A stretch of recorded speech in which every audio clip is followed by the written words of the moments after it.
Israel ও আমেরিকার ছোড়া একের পর এক বোমা ও ক্ষেপণাস্ত্র হামলায় কেঁপে উঠছে ইরান। পাল্টা হামলা চালাচ্ছে ইরানও। মধ্যপ্রাচ্যে অবস্থিত আমেরিকার বিভিন্ন সামরিক ঘাঁটিতে ক্ষেপণাস্ত্র হামলা চালিয়ে লণ্ডভণ্ড করে দিচ্ছে লক্ষ্যবস্তু। এ নিয়ে মধ্যপ্রাচ্য জুড়ে চরম উত্তেজনা বিরাজ করছে। এর মাঝেই এবার মার্কিন প্রেসিডেন্ট ডোনাল্ড ট্রাম্পকে দুঃসংবাদ দিলেন দেশটির গোয়েন্দারা। ইরান যুদ্ধে আমেরিকা জয় পাবে কিনা তা নিয়ে দ্বিধায় এবার খোদ মার্কিন গোয়েন্দারা। মার্কিন গোয়েন্দা সংস্থাগুলোর একটি গোপনীয় প্রতিবেদনকে কেন্দ্র করে ওয়াশিংটনের রাজনৈতিক ও সামরিক মহলে নতুন করে বিতর্কের সৃষ্টি হয়েছে। মার্কিন ন্যাশনাল ইন্টেলিজেন্স কাউন্সিল এনআইসি একটি মূল্যায়নধর্মী প্রতিবেদন প্রকাশ করে, যেখানে দাবি করা হয়েছে যে ইরানের বর্তমান ইসলামিক শাসন ব্যবস্থাকে সমূলে উৎপাটন করা প্রায় অসম্ভব।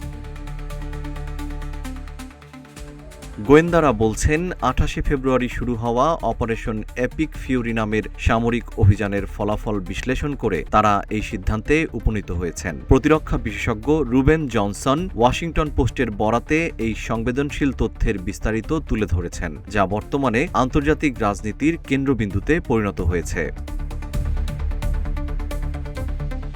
গোয়েন্দা প্রতিবেদনে বলা হয়েছে, ইরানের Islamic revolutionary guard corps IRGC এবং দেশটির ধর্মীয় নেতৃত্ব এমন এক সুসংগঠিত উত্তরাধিকার কাঠামো তৈরি করে রেখেছে যা সাধারণ কোনো বিমান হামলা বা সামরিক অভিযান দিয়ে ভেঙে ফেলা সম্ভব নয়। এমনকি যদি শীর্ষস্থানীয় নেতাদের উপর সরাসরি হামলা চালানো হয়, তবুও তাদের অভ্যন্তরীণ নিরাপত্তা ব্যবস্থা এবং আর্থিক সক্ষমতা শাসন ব্যবস্থাকে টিকিয়ে রাখতে যথেষ্ট ভূমিকা রাখবে।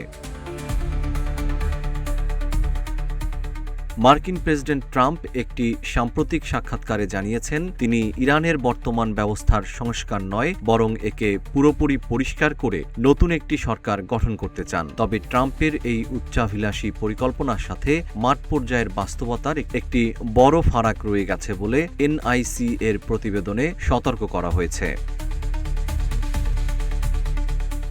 ট্রাম্প এনবিসি নিউজকে দেওয়া এক সাক্ষাৎকারে ইঙ্গিত দিয়েছেন, তার পছন্দের তালিকায় এমন কিছু ব্যক্তি আছেন যারা বর্তমানে ইরানের ভেতরেই কোনো না কোনোভাবে বর্তমান ব্যবস্থার সাথে সম্পৃক্ত। তিনি আরও দাবি করেছেন, এই ব্যক্তিদের জীবন রক্ষায় যুক্তরাষ্ট্র বিশেষ নজর রাখছে, যাতে যুদ্ধের ময়দানে তাদের কোনো ক্ষতি না হয়। ট্রাম্পের এমন রহস্যজনক মন্তব্য থেকে বোঝা যায় যে তিনি হয়তো ইরানের বর্তমান কাঠামোর ভেতর থেকেই কোনো একটি গ্রুপকে দিয়ে অভ্যুত্থান ঘটানোর পরিকল্পনা করছেন। তবে গোয়েন্দা সংস্থাগুলোর মতে এই ধরনের কোনো পরিকল্পনা সফল হওয়ার সম্ভাবনা খুবই ক্ষীণ। জেম শিহাব, রূপালী বাংলাদেশ।